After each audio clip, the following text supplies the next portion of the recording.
Que vantagem há então em ser judeu? Ou que utilidade há na circuncisão?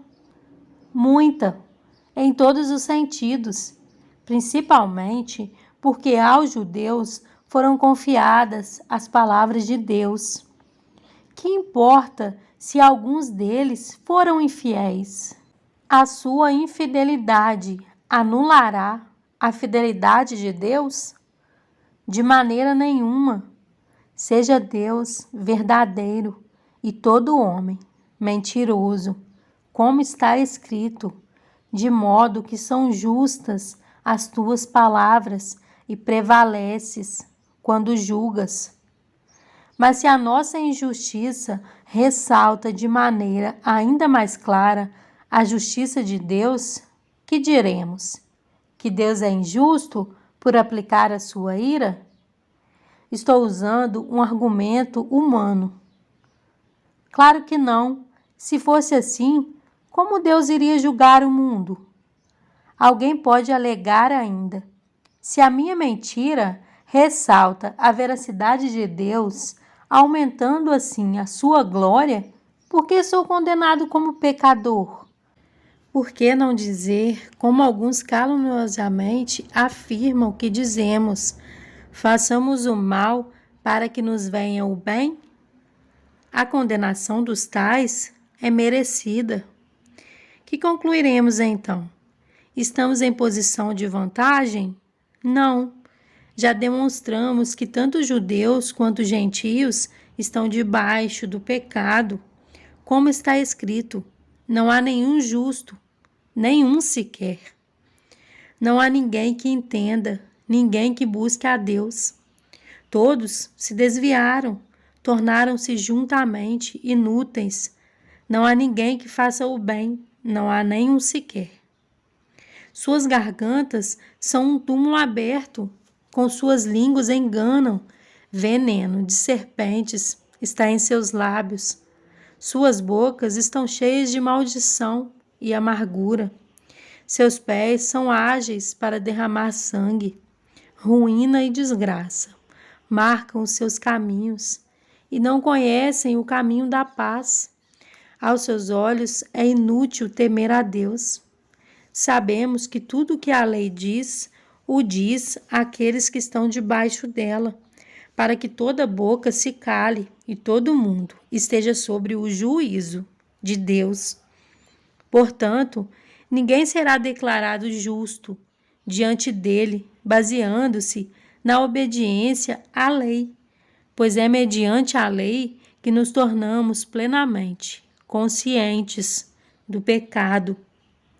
Mas agora se manifestou uma justiça que provém de Deus, independente da lei, da qual testemunham a lei e os profetas.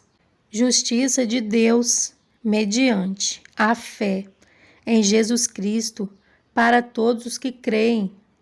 Não há distinção, pois todos pecaram e estão destituídos da glória de Deus, sendo justificados gratuitamente por sua graça, por meio da redenção que há em Cristo Jesus. Deus o ofereceu como sacrifício para propiciação, mediante a fé, pelo seu sangue, demonstrando a sua justiça. Em sua tolerância havia deixado impunes os pecados anteriormente cometidos, mas no presente demonstrou a sua justiça, a fim de ser justo e justificador daquele que tem fé em Jesus.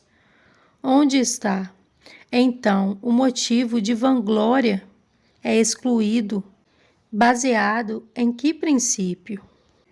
No da obediência à lei?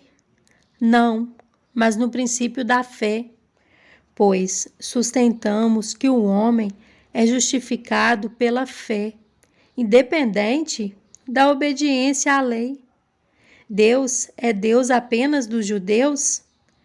Ele não é também o Deus dos gentios? Sim, dos gentios também, visto que existe um só Deus, que pela fé justificará os circuncisos e os incircuncisos. Anulamos então a lei pela fé?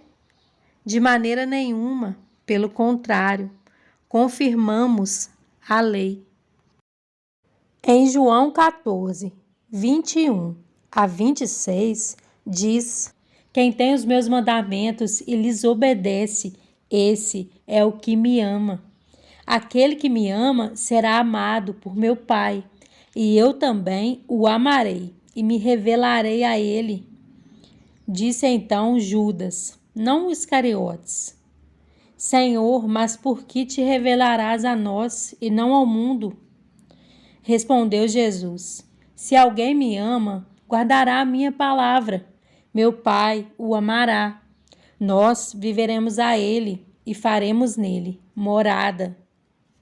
Aquele que não me ama não guarda as minhas palavras. Estas palavras que vocês estão ouvindo não são minhas, são de meu Pai que me enviou. Tudo isso lhes tenho dito, enquanto ainda estou com vocês. Mas o Conselheiro, o Espírito Santo, que o Pai enviará em meu nome, lhes ensinará todas as coisas e lhes fará lembrar tudo o que eu lhes disse.